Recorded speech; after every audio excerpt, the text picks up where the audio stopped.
오늘은 우리 감리교회의 창시자이신 요한 웨슬리 목사님의 회심 282주년 기념주일로 예배드리게 됩니다.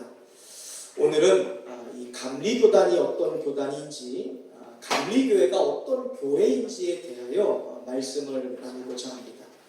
제가 오늘 설교의 제목을 이 웨슬리의 후예들이라고 정해보았는데, 이 말씀을 나눌 때에 웨슬리의 영성과 감리교회의 전통, 그리고 신학을 되새기는 시간이 되기를 바라며, 무엇보다 저와 여러분의 심령마다 뜨거운 감동이 있고 가슴마다 불타오르는 성령의 역사가 일어나는 시간이 되시기를 주님의 이름으로 축원드립니다.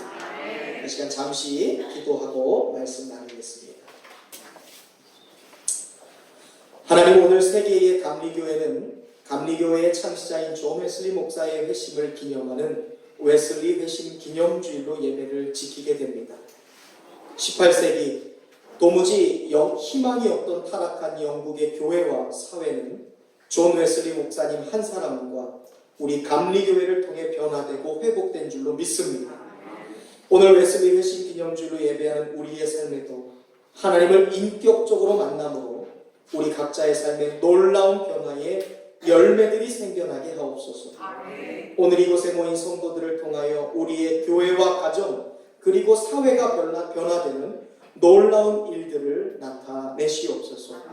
우리 주 예수 그리스도의 이름으로 간절히 기도드립니다. 아멘. 우리가 교회를 처음 나오고 예수를 믿게 될 때 드는 의문점 중에 하나는 똑같이 예수를 믿는데 왜 이렇게 교파가 많은지, 이렇게 기독교 안에 많은 교단이 있나 하는 의문점일 것입니다. 저는 모태 신앙으로 태어나서 어려서는 장로님이셨던 저희 조부모님과 함께 장로 교단에서 자랐습니다. 학창시절에는 분가하신 부모님과 함께 온 가족이 군포시에 있는 침례교회를 다니면서 침례교단 안에서 또 훈련을 받아왔습니다. 그리고 하나님의 인도하심에 따라 또다시 감리교회로 교단을 옮기게 되었습니다. 고등학교를 졸업하면서 목회자가 되기 위해서 저는 대전에 있는 대전감신 모건대학교 신학과에 입학하게 되었습니다. 그리고 자연스럽게 감리교회의 목사가 되었습니다. 저 역시 세 가지의 교단을 옮기면서 감리교단의 목사가 된 것입니다. 우리 교단에는 굉장히 많은 교단들이 있습니다. 기독교 안에는 감리교, 장로교, 성결교, 구세군, 침례교, 순복음, 많은 교단과 교파들이 있습니다. 장로교만 하더라도 우리나라에 등록된 장로교의 교파가 약 80개 정도 이상이 된다고 합니다. 또한 동시에 우리나라에는 이단들도 굉장히 많이 있어요. 우리나라에만 100개가 넘는 이단들이 있는데요. 또 이와는 비슷하지만 전혀 다른 사이비 집단도 있습니다. 우리가 잘 아는 것이 대표적인 신천지와 통일교입니다. 흔히 그리고 하나님의 교회라고 알려진 안상홍 증인회가 그 대표적인 예입니다. 그리고 외국에서 들어온 이단 사이비도 있는데요. 안식교, 구원파, 여호와의 증인, 몰몬교 등이 있습니다. 이것을 다 통칭해서 이단, 사이비라고 이야기합니다. 또한 우리가 잘 아는 신앙촌에 우리 부천에 자리 잡고 있었던 이 신앙촌, 박태선이라는 사람의 신앙촌, 또 할렐루야 기도원의 김계화, 문선명의 통일교, 또 구원파의 박옥수, 이호환, 만민중앙교회의 이재로, 다락방 선교회의 유광수, 예수중심교회의 이초석, 그리고 JMS로 알려진 정명석, 안디옥 복음선교회, 우리가 JMS라고 얘기하는데요. 이렇게 이루 말할 수 없는 많은 이단과 사이비들도 우리나라에 판을 치고 있습니다. 이처럼 우리 대한민국에는요, 수많은 기독 정통교단과 더불어서 세울 수 없는 많은 이단과 사이비들이 있어요. 이것까지 포함하면 기독교와 기독교를 모방한 집단들이 굉장히 많이 있습니다. 아마 우리 새로남교회로 오신 성도님들 중에서도 많은 교단들과 교파를 거쳐서 우리 교회에 오신 분들도 많이 있을 거라는 생각이 듭니다. 그렇다면 과연 감리교회는 어떠한 교회일까?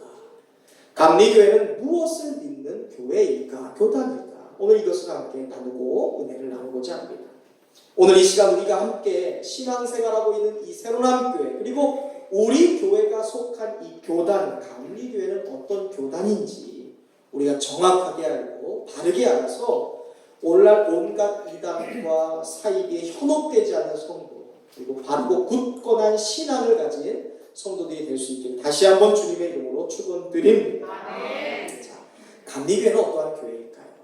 감리교회는 어떠한 교단일까? 첫 번째로 감리교회는 영적 체험을 중요하게 여기는 교단입니다. 우리 함께 같이 스크린에 나와 있는 것을 한번 같이 읽어보겠습니다. 시작. 감리교회는 영적 체험을 중요하게 여기는 교단입니다. 아멘. 기독교는요, 체험의 종교입니다. 기독교는 성령 받는 체험이 있어야 해요. 성도는요, 뜨거운 불이 가슴 안에 있어야 합니다. 예수님께서 승천하시던 날 감람산에 수백 명의 인파들이 몰렸습니다. 모인 사람들에게 예수님께서 이 땅에서 마지막 하신 말씀이 바로 너희가 성령 받고 능력 받아서 복음의 증인이 되어라 라는 말씀이었습니다. 마태복음 28장 19절에는 이런 말씀이 다음과 같이 기록되어 있습니다. 우리가 잘 아는 말씀입니다. 그러므로 너희는 가서 모든 민족을 제자로 삼고 아버지와 아들과 성령의 이름으로 세례를 베풀고 내가 너희에게 분부한 모든 것을 가르쳐 지키게 하라. 올지어다 내가 세상 끝날까지 너희와 항상 함께 있으리라 하시니라. 이 두 구절의 말씀을 요약하면 이 말씀의 핵심은요, 성령 받으라, 능력 받으라, 내가 너희와 항상 함께 있을 것이다.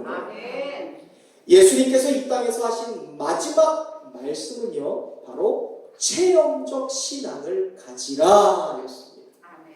머리로만 지식으로만 아는 말씀이 아니라 그 말씀이 너희의 가운데 뜨거운 꺼지지 않는 불같은 체험적 신앙을 가지라.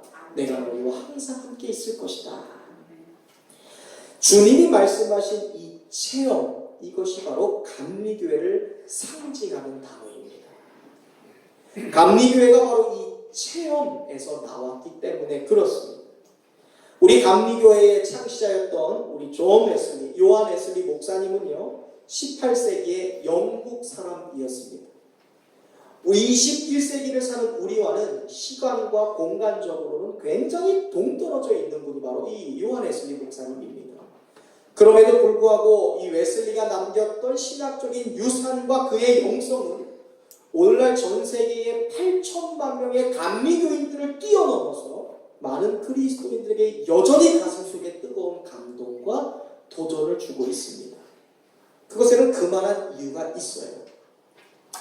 존 웨슬리는 1703년 영국의 시골 마을이었던 앳워스라는 곳에서 태어났습니다. 웨슬리 목사님의 아버지였던 사무엘 웨슬리는 당시 영국 국교회의 목사셨고, 웨슬리 목사님의 어머니였던 수산나 웨슬리는 당대 영국 청교도 중에 가장 존경받는 교부로 알려졌던 아네슬리 박사님의 딸이었습니다. 웨슬리는 태어나면서부터 덕망받는 아주 총명한 신앙의 명문가의 사람이었습니다. 요한 웨슬리 목사님은 과히 천재였습니다. 그의 형제 중에서도 요한 웨슬리 목사님의 그 지식과 지혜가 정말로 총명했어요. 당시 세계적인 명문대였던 옥스퍼드 대학의 최연소자로 들어간 것이 바로 요한 웨슬리 목사님이었습니다. 그리고 28살에 이 옥스퍼드 대학의 교수가 되셨습니다. 그리고 30살이 되던 해에 요한 웨슬리 목사님이 2개의 박사 학위를 갖게 되었는데 그 하나가 신학 박사요, 두 번째가 음악 박사였습니다.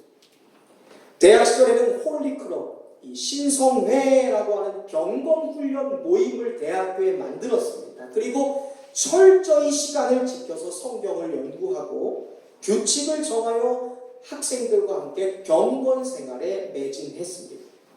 거기에서 나온 말이 우리 감리교회를 뜻하는 메도디스트라는 말이었어요. 메도디스트. 이 메도디스트라는 말은요, 규칙쟁이, 방법론자라는 말입니다. 딱 들어도 긍정적인 말 같지가 않죠. 규칙쟁이, 방법론자. 이 메도디스트라는 말은 당시 옥스퍼드 대학교 이 학교에서 신성회라는 경건훈련 모임을 만들었고, 그리스도의 완전, 하나님의 성도의 삶을 살기 위해서 온갖 수단과 방법을 동원해서 경건 생활을 하던 신성회 회원들을 조롱할 때 쓰던 말이 바로 이 메도디스트라는 말이었어요.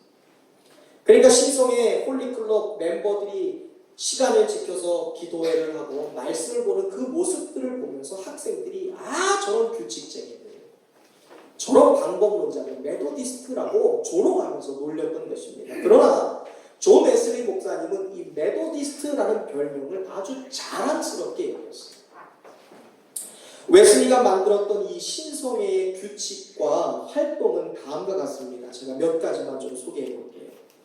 일찍 자고 일찍 일어나기, 자기 성찰과 함께 기도하기, 영적인 독서하기, 영적 일기를 매일 쓰기, 교회의 예배와 기도회에 참석하기, 매주일 그리고 가능한 기회마다 성찬에 참여하기, 교회의 모든 법과 규칙을 지키기, 매일 1시간씩 사람들에게 전도하고 권면하기, 매일 9시 그리고 오후 3시, 오후 6시에 기도하기, 모든 대화에 있어서 논쟁을 피하기, 그리고 성결을 실천하기, 매주 수요일과 금요일은 금식을 하되 오후 3시까지는 아무것도 먹지 않기, 중보 기도를 하되 주일에는 동료들을 위하여, 월요일은 가르치는 학생들을 위하여, 수요일과 금요일에는 중보 기도를 요청하는 사람들을 위해 중보 기도하기,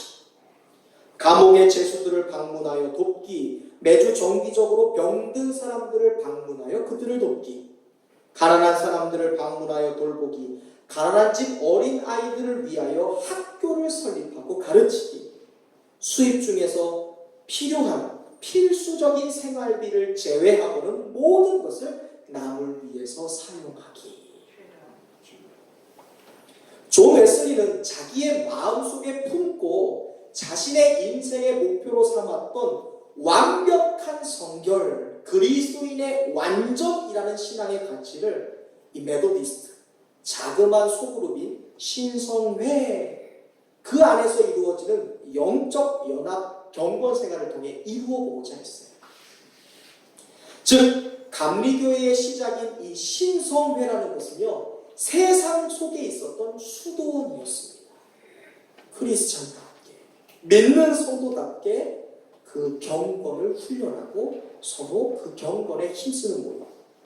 경건과 학문이 있습니다. 사랑의 실천이 결합되는 이상적인 공동체가 바로 웨슬리가 만들었던 메도디스트 홀리클럽, 바로 신성회였어요. 이 신성회가 바로 오늘날 교회 갱신의 아주 이상적인 모델이었습니다. 30살이 되었을 때 웨슬리 목사님이 앞서 말한 것처럼 2가지의 신학 학사와 음악 학사, 이 박사 학위를 갖고서 대학 강연장에서 학생들을 가르치기 시작했습니다. 그렇게 탄탄대로의 길을 걷던 웨슬리 목사님이 어느 날 삶의 전환점이 되는 계기를 만나게 됩니다. 바로 죽음을 두려워하지 않는 그리스도인들을 만나게 되었어요. 옥스퍼드 대학의 교수로 재직하던 웨슬리 목사님이 교수직을 내려놓고 어느 날 영국의 식민지였던 미국의 조지아주로 선교사로 떠나게 됩니다. 선교를 떠나기 위해 영국을 떠나서 57일 동안 대서양을 건너서 미 대륙을 향해 가던 도중에 웨슬리 목사님이 타고 있던 배가 폭풍을 만나게 되었어요. 12시간이 넘는 폭풍 속에서 돛은 산산조각이 나버렸습니다. 당장이라도 이 배를 삼킬 듯한 파도가 밀려들어서 이 배 안에 물로 가득 차기 시작했습니다. 웨슬리 목사님은 생전 처음으로 죽음의 공포에 휩싸이게 되었어요. 너무나 두려운 나머지 가판을 붙들고 하나님께 기도하기 시작합니다. 살려주세요. 살려주세요. 그런데 그렇게 기도하는 도중에 어디선가 어렴풋하게 찬송 소리가 들렸습니다. 찬송 소리를 따라 배 밑창으로 내려가 보니까 독일 보헤미아 지방에서 온 모라비안 교인들이 함께 찬송가를 부르고 예배를 드리고 있던 모습을 발견하게 됩니다. 그런데 놀랍게도 웨슬리 목사님의 비쳤던 이 기독 모임의 사람들의 모습에는 두려운 표정이 하나도 없었어요. 오히려 해처럼 밝고 너무나 환했습니다. 두려움과 공포 따위는 그들의 얼굴에서 볼 수가 없었어요. 정신을 차린 웨슬리 목사님은 두려운 기색 하나 없이 찬송을 부리며 예배를 드리고 있는 그들의 모습을 눈여겨보았습니다. 그리고 예배를 마친 모라비아 교도들에게 그러한 질문을 했습니다. 어떻게 당신들은 이러한 폭풍 속에서 두려워하지 않고 찬송을 부를 수 있습니까? 당신들은 두렵지 않나요? 웨슬리 목사님의 질문을 받았던 모라비아 교도 중에서 한 여자 신도가 그런 말을 했습니다. No! 우리는 절대로 두렵지 않습니다. 그래도 지금 부인들과 어린 아이들도 있는데 그들도 무서울 것이 아닙니까? 라고 묻습니다. 그러자 천만에요. 우리는 죽는 것을 조금도 두려워하지 않습니다. 라는 이야기가 들려집니다. 우리 믿는 사람이 왜 무엇을 무서워하겠습니까? 우리가 하나님을 알지 못합니까? 우리가 예수를 믿지 않습니까? 우리가 예수를 믿고 우리의 생명을 예수님께 맡겼는데 무엇이 무서울 수 있겠습니까? 하나님께서 우리와 함께 하시니 죽으면 천국 가게 될 건데 죽음 따위가 우리를 두렵게 할 수 있겠습니까? 그리고 여전히 두려움에 떨고 있는 웨슬리 목사님이 그렇게 이야기했어요. 당신은 예수를 믿지 않습니까? 예수를 믿으세요.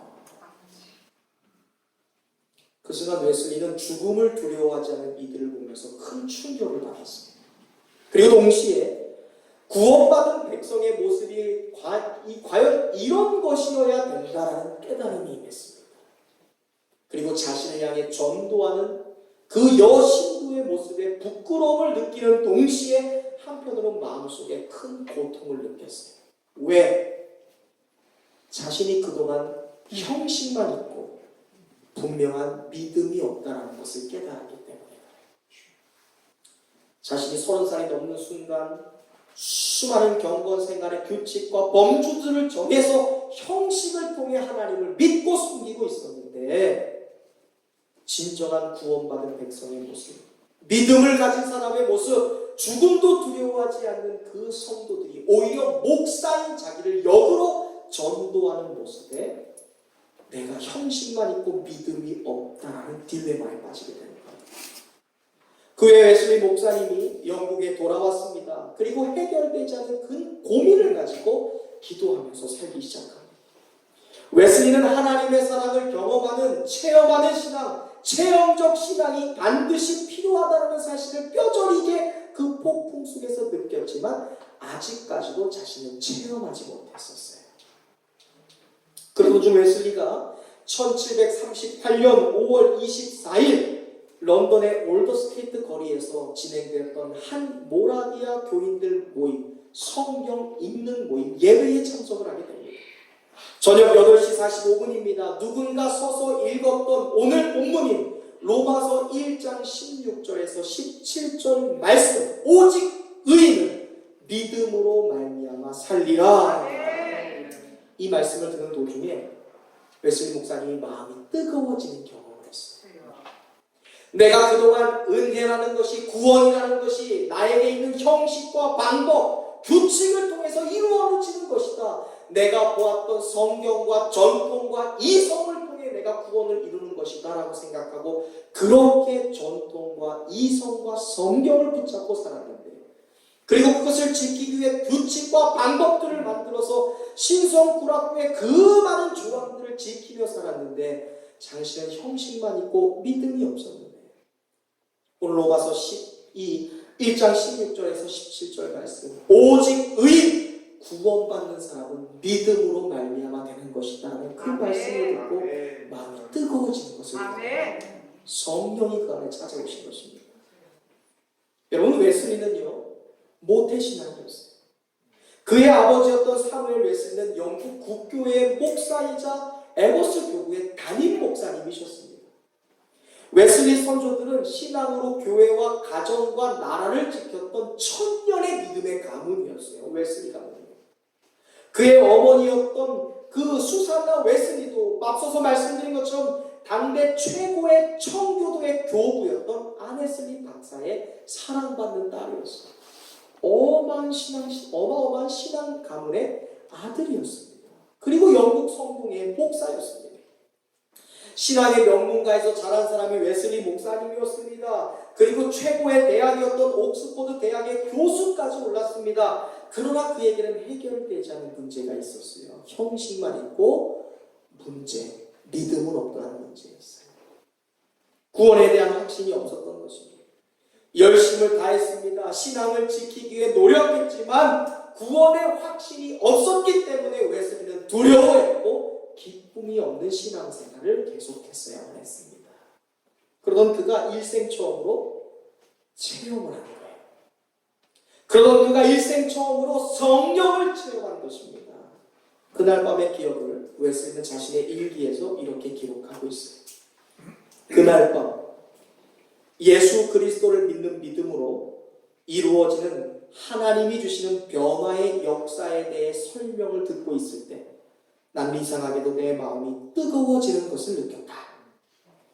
내가 구원받기 위해서는 오직 예수 그리스도를 신뢰해야 된다는 마음의 깨달음이 일어났다. 아멘. 그리고 그 순간 나는 예수 그리스도께서 나의 모든 죄를 사하셨으며 아멘. 죄와 사망의 법에서 나를 구원하셨음을 확신하게 되었다. 아멘. 이전까지는 자신의 노력으로 무언가를 해보려고 했습니다.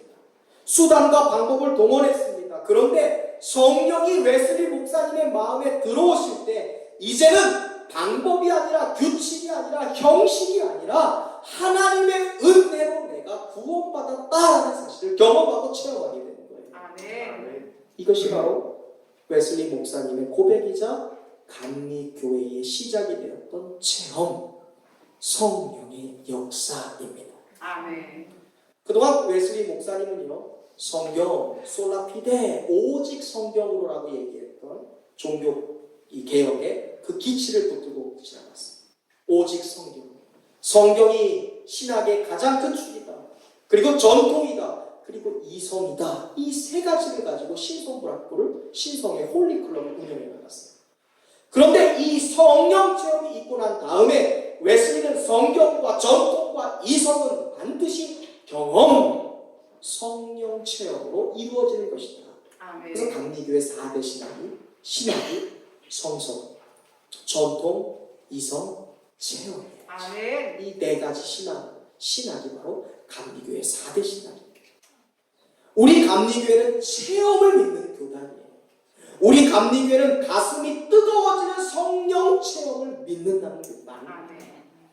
가슴이 너무나 뜨거워서 탄생한 교단, 가슴이 너무나 뜨거워서 성령의 은혜로 생겨난 교단이 바로 우리 감리교단인 줄로 믿으시기를 주님의 이름으로 축원드립니다. 두 번째로 감리교회는요, 영혼구원, 전도를 생명처럼 여기는 교단입니다. 우리 다 같이 한번 감리교회가 어떤 교단인지 한번 스크린에 나와 있는 말씀을 읽어보겠습니다. 시작. 감리교회는 영혼구원을 생명으로 여기는 교단입니다. 아멘. 웨슬리 목사님이 올더스케이트가에서 성령을 경험하고 성령의 분명한 체험이 있고 난 다음에 가장 먼저 외쳤던 말이 있습니다. 그것이 바로 세계는 나의 교구다라는 말이에요. 한번 같이 외쳐보겠습니다. 세계는 나의 교구다. 세계는 나의 교구다. 세계는 나의 교구다. 세계는 나의 교구다. 아멘. 네. 여러분, 감리교회는요, 온 세계를 나의 교구로, 온 세계를 나의 속회로, 아멘. 온 세계를 나의 구역으로, 아멘. 온 세계를 나의 교회로 믿고 고백하는 교단이 바로 감리교회예요. 아멘. 우리 새로남교회만 교회가 아니라 온 세계에 있는 모든 교회가 나의 교회요, 주님의 교회요, 우리 교회 성도만 하나님의 성도가 아니라 온 세계가 열방 가운데 흩어진 하나님을 믿는 모든 백성들이 나의 가족이요, 나의 교구요, 나의 교회다라고 고백하는 교단이 감리교단입니다. 아멘. 성경 체험을 하고 뜨거운 가슴으로 던진 말이 그거예요. 세계가 바로 나의 교회입니다. 온 세계와 열방이 나의 교회입니다. 나의 가족입니다. 나의 식구입니다. 마음의 뜨거움으로 견딜 수 없어서 외친 그날, 세계가, 온 세계가 나의 교회입니다. 이것이 바로 감리교회예요. 이 뜨거움으로 웨슬리 목사님은요, 평생을 말을 타면서 순회 전도를 다니셨습니다. 마음에 뜨거운 성령의 체험이 있고 성령의 불이 붙으니까 전하지 않고는 살 수가 없는 거예요. 그래서 웨슬리 목사님은 당시 영국 성공의 목사들은 자기의 교구를 벗어나서 설교하면 안 돼요. 고강동의 파송을 받았으면 고강동을 벗어서 설교 행위를 할 수 없습니다. 그런데 마음에 성령이 임하니까 그 교구 밖에 있는 나의 세상 사람들이 보이기 시작하는 거예요. 그래서 웨슬리 목사님은 그 영국 성공회의 그 안에 있는 규범을 떠나서 말을 타고 온 세계와 열방을 다니면서 전도하기 시작했습니다. 더 많은 사람에게 말씀을 전하기 위해, 더 많은 사람을 구원하기 위해, 그들을 하나님의 자녀 만들기 위해 말을 타고 1739년부터 무려 52년 동안 18마리의 말을 타고 다니면서 전도를 했어요. 웨슬리 목사님이 88살로 생애를 마감하셨는데 그때까지 평생 말을 타며 전도하며 돌아다닌 거리가 25만 킬로였어요. 지구를 10바퀴 돌 수 있는 거리를 평생 말을 타면서 순회 전도를 다니셨어요. 왜? 세계가 나의 거기 때문에, 교구기 때문에. 아멘. 예수님은 사도행전 1장 8절에서 그런 말씀을 하셨습니다. 오직 성령이 너희에게 임하시면 너희가 권능을 받고 아멘. 예루살렘과 온 유대와 사마리아 땅끝까지 이르러 나의 증인이 될 것이다. 아멘. 여러분, 때때로 우리가 전도하고자 할 때 전도가 전도하고 싶다고 다 되는 것이 아닙니다. 우리가 손으로 전도지를 나눠주고요, 입으로는 예수 믿으세요, 교회 다니세요 라고 얘기해도 성령 받아서 그 안에 뜨거움이 없어서, 그리고 나의 영안이 떠져서 하나님을 직접 경험하고 직접 예수님을 체험하지 않는다면 참된 증언자가 될 수 없다는 말이 사도행전 1장 8절의 말씀입니다. 아멘. 너희가 권능을 받아서 예루살렘과 온 유대와 사마리아 땅끝까지 나를 전하는 전도자가 될 텐데 그냥 교회 오래 다닌다고 전도할 수 있는 것 아니야 라고 말씀합니다. 직분을 받았다고 너희가 전도한다고 전도가 되는 것이 아니야. 예수님은 분명히 말씀하셨습니다. 너희에게 성령이 임하며 너희가 체험을 갖게 되면, 너희가 분명한 경험적 신앙을 갖게 될 때 너희의 전도가 될 것이다. 내가 경험하지 않으니까 경험하지 않고 어떻게 전도가 돼요? 내가 체험하지 않는데 어떻게 예수에 대해서 전할 수 있고 천국에 대해서 얘기할 수 있습니까? 그래서 전도가 안 되는 거예요. 우리가 흔히들 운전하고 길을 가다 보면 사거리에 그러한 플래카드 문구를 볼 때가 있습니다. 목격자를 찾습니다. 연락 주시면 살해하겠습니다. 보신 적 있으시죠? 자, 이 문구가 무엇을 의미해요?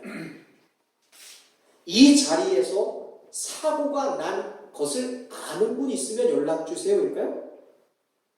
이 자리에서 언제 어떻게 사고가 난지에 대해서 들은 분 계시면 연락 주십시오라는 말입니까? 아니에요. 이 자리에서 사고가 난 걸 자신의 눈으로 직접 보고 사건 현장을 봤던 분이 계신다면 연락 주십시오. 당신을 찾습니다. 살해하겠습니다. 이죠. 들은 것이 아니에요. 누군가의 그 정보가 이야기를 전해주는 것이 아니라 당신의 눈으로 직접 본 증거자를 찾습니다라는 거예요. 왜요? 자기의 눈으로 직접 본 사람만이 법정에서 뭐가 될 수 있어요? 증인이 될 수 있어요. 아멘. 전도도 똑같아요. 아멘. 직접 보지 않고, 직접 체험하지 않고, 직접 성령을 받지 않으면 전할 수는 있어도 증인이 될 수는 없는 거예요. 주님은 지금 그것을 말씀하는 거예요. 너희에게 성령이 임하면 너희가 성령 체험을 하고 너희가 은혜에 대한 경험을 할 때 너희는 진정한 증인이 될 수 있다. 아멘. 우리가 예수 그리스도를 통해 구원 받았습니다. 믿으십니까? 아멘. 그런데 어떠한 사람만이 증인이 될 수 있습니까? 예수께서 죄로 말미암아 죽을 수밖에 없는 우리를 대속하여 십자가에서 죽어주셨고 3일 만에 부활하신 후에 승천하셔서 하나님 우편에 앉아 계신 것을 눈으로 보고 영을 열어 본 사람만이 그 복음의 증인이 될 수 있는 줄로 믿습니다. 아멘. 여러분, 웨슬리 목사님이 나면서부터 이 말을 얼마나 많이 들었을까요? 웨슬리, 하나님은 사랑이셔. 하나님은 인류의 죄악을 보고 추구하는 인류를 위해 예수 그리스도를 보내주셨단다. 그 예수께서는 죄로 말미암아 사망의 형벌을 기다리고 있는 우리를 위하여 모든 인류의 죄를 짊어지고 십자가에서 죽어주셨지. 그리고 이것을 믿는 모든 자에게 하나님의 자녀가 되는 권세를 주셨습니다. 아마 웨슬리 목사님은 귀에 못이 박히도록 들어왔을 거예요.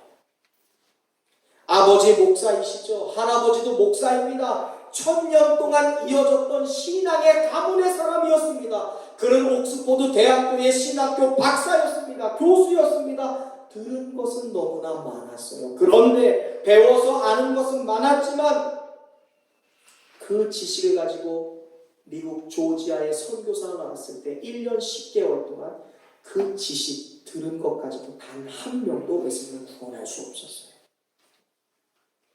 미국 선교가 철저한 실패로 돌아가버렸어요. 왜? 그가 신학 박사인데요. 목사인데요. 대대로 1000년 동안 이어졌던 신앙 가문의 사람인데 왜 한 영혼도 구원할 수 없었습니까? 바로 체험하지 못했기 때문에. 그랬던 그가 뜨거운 성령을 체험하니까 비로소 세계의 전도자가 될 수 있었음을 여러분 믿으시기를 주님의 이름으로 축원드립니다. 성령 체험한 웨슬리 목사님이 뜨거운 마음을 가지고 전도하기 시작했습니다. 성령 체험한 후에 그 뜨거운 심령을 가지고 가는 곳곳마다 복음을 전하기 시작했습니다. 웨슬리 목사님의 설교를 들었던 사람들은 가슴을 움켜잡고 대굴대굴 그러며 회개하기 시작했습니다. 심지어 감옥에서 외칠 때 죄수들도 회개하고 주님을 영접하는 역사가 일어났습니다. 탄광에 가서 전도할 때 그 광부들도 울면서 주님을 영접했어요. 심지어 술집이 즐비한 곳에 가서 전도하면 술집이 없어지는 역사들도 일어나기 시작했습니다. 당시 영국은요 18세기 1700년도 굉장히 부패한 사회였습니다. 런던 중심가에 지어진 집이 2000가구 정도, 2000세대가 되는데 그 중에 500개 이상이 술집이었어요. 넘치는 게 술집이고 생겼다면 그 술을 만드는 양조장이었습니다. 심지어는 당시 영국의 성공에 그 당시에 타락한 사회로 인하여 성도들이 교회에서 나가니까 그 교회를 유지하기 위해 교회가 양조장을 만들어서 술을 만들어서 거기서 나오는 돈으로 교회를 유지하는 사회가 바로 18세기 영국의 사회였습니다. 그러한 곳이라 할지라도 웨슬리 목사님이 뜨거운 성령을 체험한 그 가슴을 가지고 복음을 전하고 전도할 때 술집이 없어지고 그 술집이 교회로 바꿔지는 역사가 일어났습니다. 양조장에 가서 복음을 전할 때 그 양조장이 교회로 변하는 역사가 일어났습니다. 웨슬리 목사님이 전하는 곳곳마다 수많은 사람이 주님 앞에 돌아오는 역사가 일어나기 시작했어요. 타락한 영국의 사회를 바꾼 것이 뜨거운 성령을 체험한 웨슬리 목사님의 전도였고 감리교회의 전도사역이었습니다. 웨슬리 목사님이 전도하자 수많은 사람들이 몰려나기 시작했습니다. 모이는 사람이 점점 늘어나자 웨슬리 목사님은 그 많은 사람을 다 돌볼 수가 없어서 소그룹이라는 것을 조직합니다. 그것이 바로 기독교 최초의 소그룹이었던, 우리가 교회마다 구역이라고도 부르고요, 마을이라고도 부르고요, 그리고 셀이라고 부르는 기독교 최초의 소그룹인 속회가 거기서 시작되었어요. 예수님은 사도행전 1장 8절에서 오직 성령이 너희에게 임하시면 너희가 권능을 받고 온 세계와 열방 가운데 이르러 내 증인이 되리라 말씀하셨는데, 이것은 교회에 오래 다니면 전도자가 되는 것이다, 직분 받으니까 자연스럽게 전도된다는 것이 아닙니다. 오직 유일한 성령의 체험 있는 사람만이 진정한 전도자가 될 수 있다는 말씀인 줄 믿으시기를 바랍니다. 아멘. 우리 감리교회는 성령 충만하여 영혼 구원하는 것, 성령 충만하여 그 뜨거운 가슴을 가지고 전도하는 것을 생명처럼 여기는 교단이 바로 우리 감리교단입니다. 아멘. 때를 어떤지 못 어떤지 어떻게 해요? 전도하는 교단. 아멘. 마지막 세 번째로 감리교회는 어떤 교단이고 어떤 교회입니까? 우리 함께 읽어보겠습니다. 시작! 감리교회는 하나님의 은혜로 모든 것을 이루고 것을 믿는 교단입니다. 예. 할렐루야! 옆 사람과 인사하겠습니다. 모든 것이 하나님의 은혜입니다. 아멘. 요한 웨슬리 목사님이 88세의 일기로 임종하실 때 남겼던 세 가지의 말씀이 있습니다. 첫 번째, 내가 오늘 이곳에 있게 된 것은 모두 하나님의 은혜입니다. 아멘. 우리도 마지막 임종시에 이 땅을 떠날 때 모든 것이 하나님의 은혜입니다. 이렇게 고백할 수 있는 성도들 되시길 바랍니다. 아멘. 두 번째는 우리에게 있어서 가장 좋은 것은 하나님이 함께 계신다는 사실입니다. 아멘.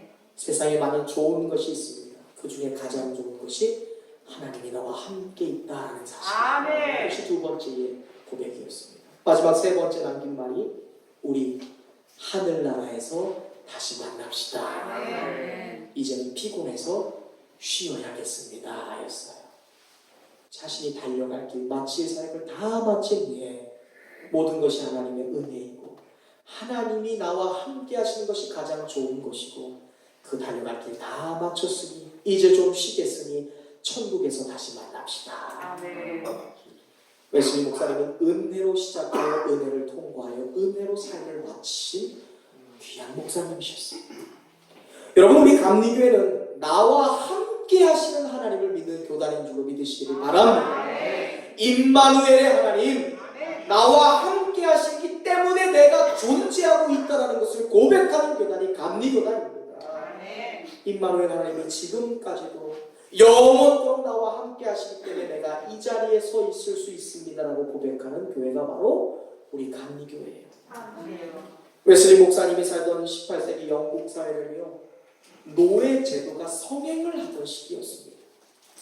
당시 영국의 귀족들은 믿는 자나 안 믿는 자나 할 것 없이 흑인 노예들을 점령지에서 데려왔습니다. 그리고 시장에서 물건 사듯이 그들을 사서 자신의 종으로 부렸어요. 그냥 물건입니다. 그러던 시대적 상황 속에서 웨슬리 목사님이 외친 것은 노예 제도의 폐지였어요. 이것이 당시의 귀족들 눈에 가시처럼 여겨지는 거예요. 피부색이 다르다는 이유 때문에, 전쟁에서 잡아온 포로인이라는 이유 때문에, 문명을 알지 못하는 존재라는 것 때문에 그들을 잡아서 종으로 부리는 것은 하나님이 기뻐하는 것이 아닙니다. 그들을 잡아서 노예로 부리는 한 결단코 하나님의 나라에 들어갈 수 없습니다라고 강경하게 외치는 웨슬리 목사님. 당시 귀족들은요, 담합을 했어요. 웨슬리 목사님을 없애려고. 그래서 암살단을 조직합니다. 수많은 시도를 통해 웨슬리 목사님을 죽이려고 했어요. 이 사실을 알고 있던 웨슬리 목사님이 만나는 사람마다 고백하는 것이 그거였어요. 지금 내가 살아 숨쉬는 것이 모두 다 하나님의 은혜입니다. 아멘. 우리가 살아있다는 사실만으로도 감사해야 합니다. 아멘. 이것이 웨슬리 목사님의 인사였습니다. 살아있다는 사실만으로 감사하십시오. 아멘. 숨쉬고 있다는 사실만으로 감사하십시오. 아멘. 사랑하는 성도 여러분, 사랑하는 우리 메소디스트 감리교도들이요, 우리는 매주 교회에 나올 때마다 이러한 고백을 해야 돼요. 아멘. 오 하나님이시여, 오 나의 아버지시여, 지금 내가 이 자리까지 인도하신 것은 모두 하나님의 은혜입니다. 아멘. 은혜의 하나님, 내가 지난 주간 살아 숨쉬고 하나님의 은혜로 살아왔나이다. 감사합니다. 아멘. 우리가 항상 감사하며 살 수 있기를 주님의 이름으로 축원드립니다. 아멘. 오늘 저와 여러분이 이 자리에 있는 것 모두 하나님의 은혜이지. 아멘. 내가 이 자리에 서 있을 수 있는 것도 모두 다 하나님의 은혜입니다. 아멘. 우리에게 있어서 가장 좋은 것은 하나님이 영원까지, 영원부터 영원까지 우리와 함께 계신다는 사실입니다. 감리교회는 이 모든 것을 믿고 고백하고 신뢰하며 하나님의 은혜로 모든 것이 이루어짐을 믿고 고백하는 교단입니다. 이제 말씀을 맺고자 합니다. 성령을 받으면 너희가 능력을 받을 것이다. 아멘. 그리고 예루살렘과 유대와 사마리아와 땅끝까지 이르러 나의 증인이 되리라. 아멘. 보라, 내가 세상 끝날까지 너희와 항상 함께 있으리라. 아멘. 이 말씀 그대로를 경험하셨던 분이 바로 우리 존 웨슬리 목사님이셨습니다. 이 말씀 그대로를 삶에서 실천했던 분이 바로 웨슬리 목사님. 그분이 세운 교단이 바로 우리 감리교단입니다. 성결교회, 구세군교회, 그리스도교회, 나사렛교회 모두가 이 자랑스러운 감리교도 웨슬리 목사님의 신앙의 계승을 이어받은 교단이 바로 이 성결교, 구세군, 그리스도교, 나사렛교회입니다. 요한 웨슬리 목사님은 늘 이런 말을 자주 하셨대요. 나는 이 땅에서 감리교회가 없어지는 것을 두려워하지 않는다. 다만 내가 두려워하는 것은 감리교회가 변질되는 것이다. 저는 분명히 믿습니다. 우리 새로운 교회는 어떠한 상황 속에서도 절대로 변질되지 않을 줄로 믿습니다. 우리 새로운 교회와 성도와 가정은 어떠한 순간에도 절대로 변질되지 않을 것입니다. 사랑하는 웨슬리안 감리교도들이여, 우리 모두 성령 체험하고 성령의 사람이 되시기를 주님의 이름으로 축원드립니다. 우리가 늘 성령 충만하여 하나님과 동행하는 하나님의 자녀들 되시기를 축원드립니다. 그리고 그 뜨거운 가슴으로 영원 전도, 때를 얻든지 못 얻든지 주님의 명령인 전도를 생활할 수 있기를 주님의 이름으로 축원드립니다. 그리하여 천국 가는 모든 순간까지 모든 것이 하나님의 은혜입니다. 모든 것이 하나님의 은혜입니다. 감사합니다라고 고백할 수 있는 우리 교회와 성도들이 되시기를 주님의 이름으로 축원드립니다. 축원드립니다. 기도하겠습니다.